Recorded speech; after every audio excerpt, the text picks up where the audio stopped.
जय हिंद दोस्तों, स्वागत है आप सभी का अपने YouTube channel steno with Wasim में। चलिए दोस्तों, डिक्टेशन स्टार्ट करते हैं। 5 सेकंड बाद स्पीड 80 शब्द प्रति मिनट। Ready, start.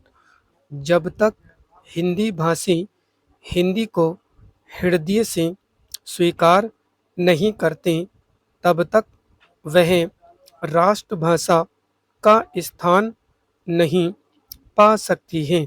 अक्सर यह सुनने में आता है कि हिंदी भाषा में वैज्ञानिक साहित्य या न्यायिक साहित्य कम है या नहीं के बराबर है।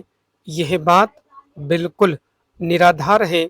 मैं इस बात को दावे के साथ कह सकता हूँ कि यदि सरकार हिंदी को पूर्ण रूपेण सभी क्षेत्रों में ईमानदारी से लागू करें, तो जो साहित्य हिंदी भाषा में नहीं है, एक तो पर्याप्त साहित्य उपलब्ध है ही, अगर जो साहित्य उपलब्ध नहीं है तो वह 1 साल के अंदर अवश्य उपलब्ध हो जाएगा।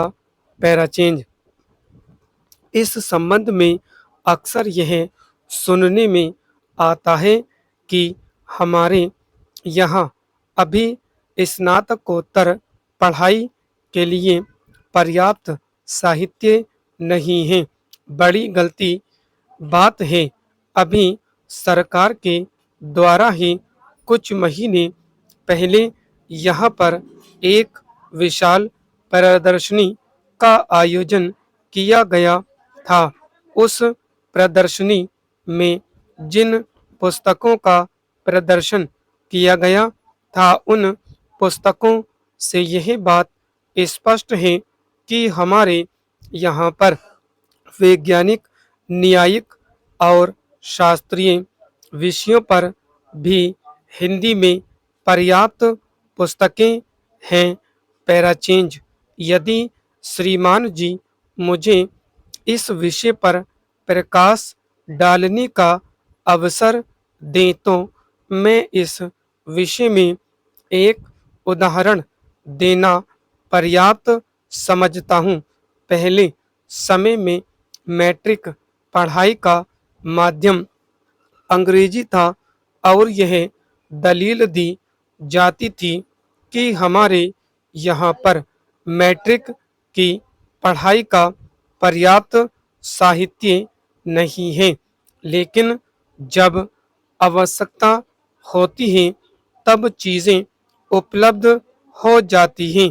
ज्यों ही मैट्रिक में हमारी राष्ट्रभाषा हिंदी तथा अन्य भारतीय भाषाओं को सरकार ने माध्यम बनाया, त्यों ही सरकार साहित्य जो अभी तक नहीं था, 6 महीने में तैयार हो गया।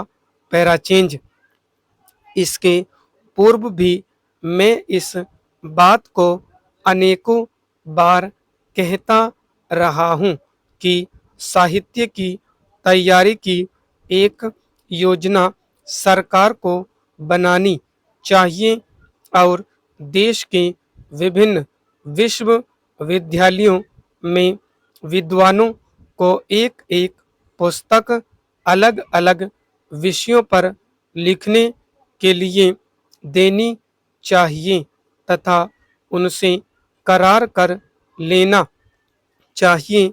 और मेरा विश्वास है कि 1 वर्ष के अंदर कोई ऐसा ग्रंथ नहीं है जो तैयार न हो सके, तो साहित्य तैयार नहीं है।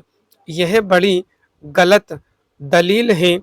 इस प्रकार की गलत दलीलों से राष्ट्रभाषा हिंदी का अपमान ही होता है।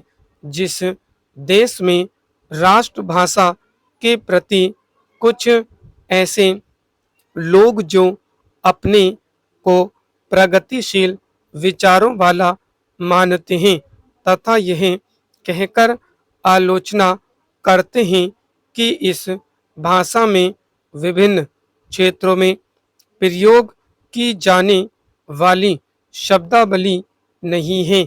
इस प्रकार का दृष्टिकोण रखते हैं उन्हें देशभक्त या राष्ट्र भाषा का शुभ चिंतक नहीं माना जा सकता। स्टॉप। दोस्तों, डिक्टेशन पसंद आई तो लाइक शेयर और सब्सक्राइब करें ताकि सभी तक नोटिफिकेशन पहुंच सके। धन्यवाद दोस्तों।